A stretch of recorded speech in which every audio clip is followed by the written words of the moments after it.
ओम परमात्मने नमः। 52वें अध्याय में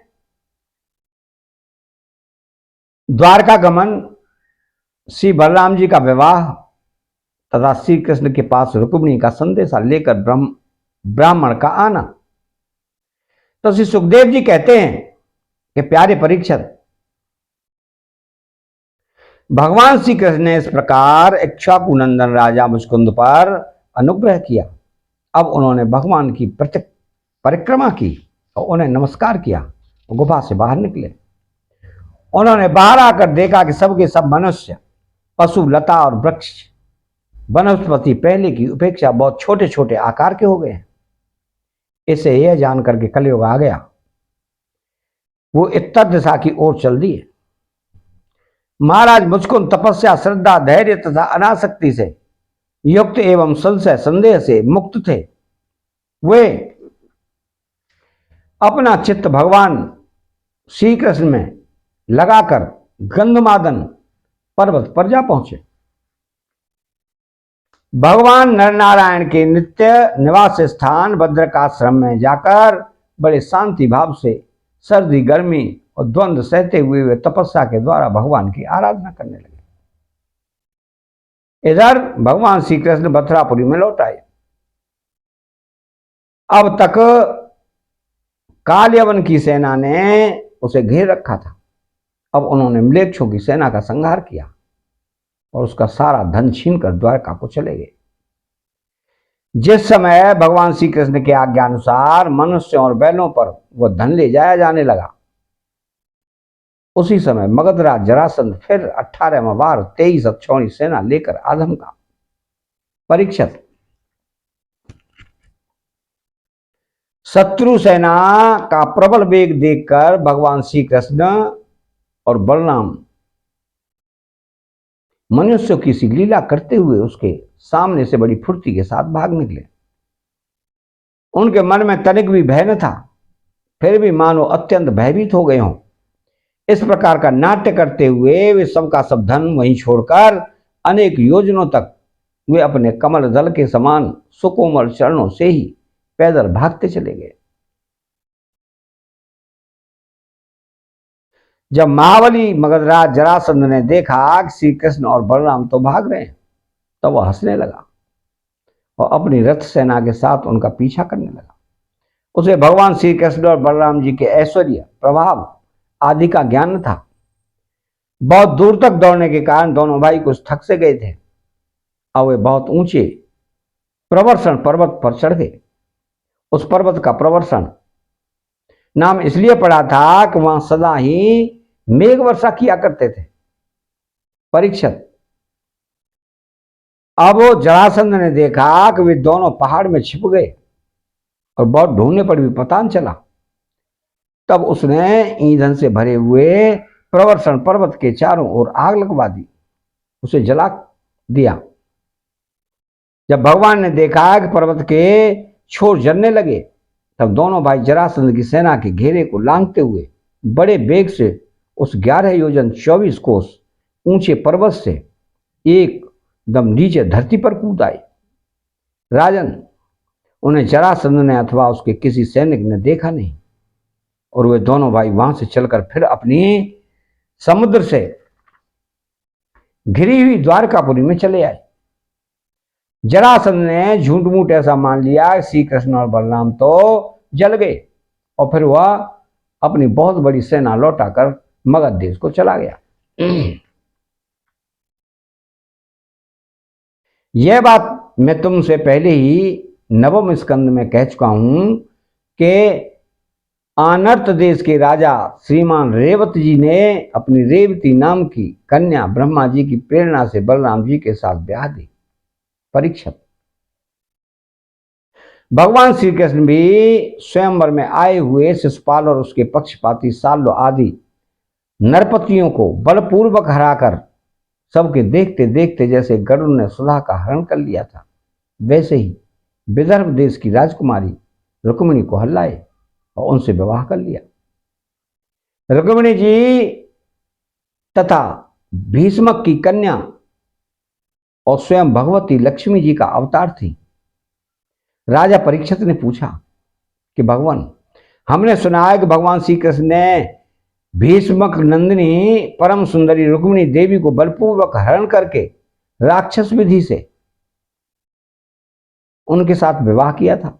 महाराज, अब मैं यह सुनना चाहता हूं कि परम तेजस्वी भगवान श्री कृष्ण ने जरासंध, साल्व आदि नरपतियों को जीतकर जिस प्रकार रुक्मिणी का हरण किया, ब्रह्म से भगवान की कृष्ण की लीलाओं के संबंध में क्या कहना है? वे स्वयं तो पवित्र हैं, सारे जगत का मल धो बहाकर उसे भी पवित्र कर देने वाली हैं। उनमें ऐसी लोकोत्तर माधुरी है यह दिन रात सेवन करने रहने पर ही नित्य नया नया रस मिलता रहता है। भला ऐसा कौन रसिक, कौन मर्मज्ञ है जो उन्हें सुनकर तृप्त न हो जाए? तो श्री सुखदेव जी कहते हैं कि परीक्षित, महाराज भीष्मक विदर्भ देश के अधिपति थे। उनके 5 पुत्र और 1 सुंदरी कन्या थी। सबसे बड़े पुत्र का नाम रुक्मी और 4 छोटे थे जिनके नाम थे क्रमशः रुक्मरथ, रुक्मबाहु, रुक्मकेश और रुक्ममाली। इनकी बहन थी सती रुक्मिणी। जब उसने भगवान श्री कृष्ण के सौंदर्य, पराक्रम, गुण और वैभव की प्रशंसा सुनी तो उसके महल में आने वाले अतिथि प्रायः गाया ही करते थे। तब उसने यही निश्चय किया कि भगवान श्री कृष्ण ही मेरे अनुरूप पति हैं। भगवान श्री कृष्ण भी समझते थे कि रुक्मिणी में बड़े सुंदर सुंदर लक्षण हैं। वह परम बुद्धिमती है, उदारता, सौंदर्य, शील स्वभाव और गुणों में ही अद्वितीय है, इसलिए रुक्मिणी ही मेरे अनुरूप पत्नी है। अतः भगवान ने रुक्मिणी जी से विवाह करने का निश्चय किया। रुक्मिणी जी के भाई बंधु भी चाहते थे कि हमारी बहन का विवाह श्री कृष्ण से ही हो, परंतु रुक्मी श्री कृष्ण से बड़ा द्वेष रखता था। उसने उन्हें विवाह करने से रोक दिया और शिशुपाल को ही अपनी बहन के योग्य वर समझा। तो जब परम सुंदरी रुक्मिणी को यह मालूम हुआ कि मेरा बड़ा भाई रुक्मी शिशुपाल के साथ मेरा विवाह करना चाहता है, तब वे बहुत उदास हो गई। उन्होंने बहुत को सोच विचार कर एक विश्वास पात्र ब्राह्मण को तुरंत श्री कृष्ण के पास भेजा। जब वे ब्राह्मण देवता द्वारकापुरी में पहुंचे तो द्वारपाल उन्हें राजमहल के भीतर ले गए। वहां जाकर ब्राह्मण देवता ने देखा कि आदि पुरुष भगवान श्री कृष्ण सोने के सिंहासन पर विराजमान है। ब्राह्मणों के परम भक्त भगवान श्री कृष्ण उन ब्राह्मण देवता को देखते ही अपने आसन से नीचे उतर गए और उन्हें अपने आसन पर बैठा कर वैसी ही पूजा की जैसे देवता लोग उनकी भगवान की किया करते हैं। आदर सत्कार कुशल प्रश्न के अनंतर जब ब्राह्मण देवता खा पी चुके, आराम विश्राम कर चुके, तो संतों के परम आश्रय भगवान श्री कृष्ण उनके पास गए और अपने कोमल हाथों से उनके पैर सहलाते हुए बड़े शांत भाव से पूछने लगे कि ब्राह्मण शिरोमणे, आपका चित्त तो सदा सर्वदा संतुष्ट रहता है। आपको अपने पूर्व पुरुषों द्वारा स्वीकृति धर्म का पालन करने में कोई कठिनाई तो नहीं होती। ब्राह्मण जो कुछ मिल जाए उसी में संतुष्ट रहे, अपने धर्म का पालन करे, उसे च्युत न हो, तो वह संतोष ही उसी सारी कामनाएं पूर्ण कर देता है। यदि इंद्र का पद पाकर भी किसी को संतोष न हो तो उसे सुख के लिए एक लोक से दूसरे लोक में बार बार भटकना पड़ेगा। वह कहीं भी शांति से बैठ नहीं सकेगा। परंतु जिसके पास तनिक भी संग्रह परिग्रह नहीं है और जो उसी अवस्था में संतुष्ट है, वह सब प्रकार से संताप रहित होकर सुख की नींद सोता है। तो जो से हम प्राप्त हुई वस्तु से संतोष कर लेते हैं, जिनका स्वभाव बड़ा ही मधुर है और जो समस्त प्राणियों के परम हितैषी, अहंकार रहित और शांत हैं, उन ब्राह्मणों को मैं सदा सिर झुकाकर नमस्कार करता हूं।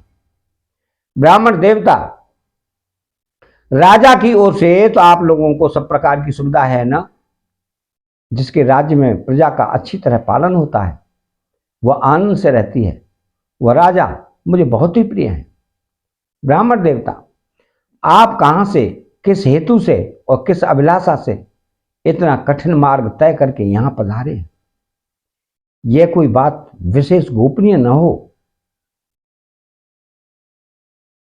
तो हमसे कहिए, हम आपकी क्या सेवा करें। परीक्षित, लीला से ही मनुष्य रूप धारण करने वाले भगवान श्री कृष्ण ने जब इस प्रकार ब्राह्मण देवता से पूछा तब उन्होंने सारी बात कह सुनाई। इसके बाद वे भगवान से रुक्मिणी जी का संदेश कहने लगे।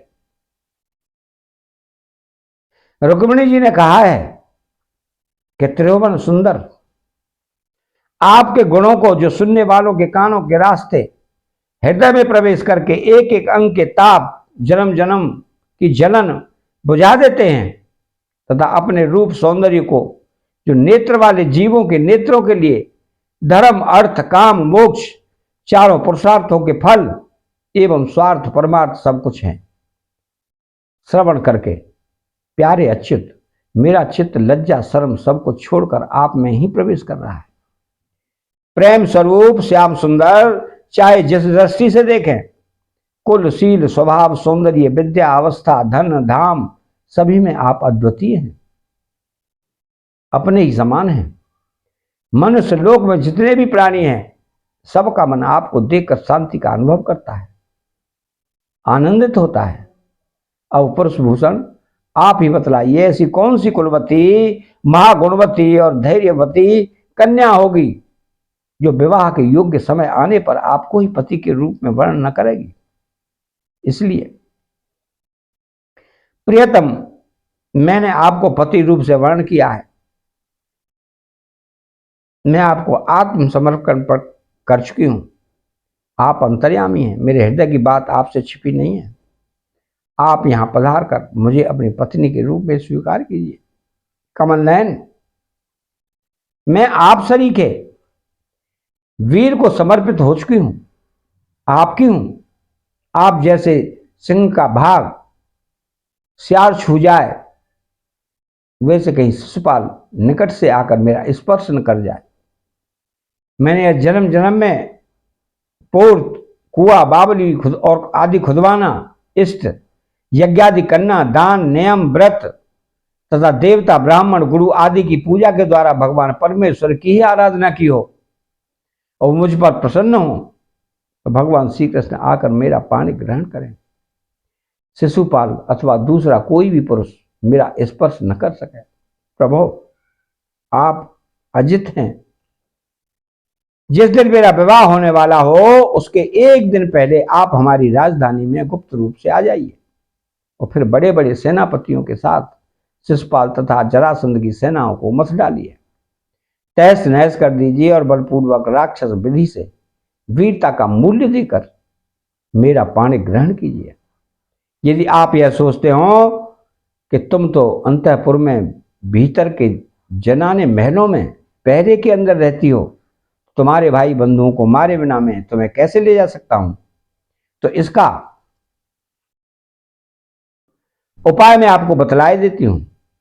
हमारे कुल का ऐसा नियम है कि विवाह के पहले दिन कुल देवी का दर्शन करने के लिए एक बहुत बड़ी यात्रा होती है, जुलूस निकलता है, जिसमें विवाही जाने वाली कन्या को दुल्हन को नगर के बाहर गिरजा देवी के मंदिर में जाना पड़ता है।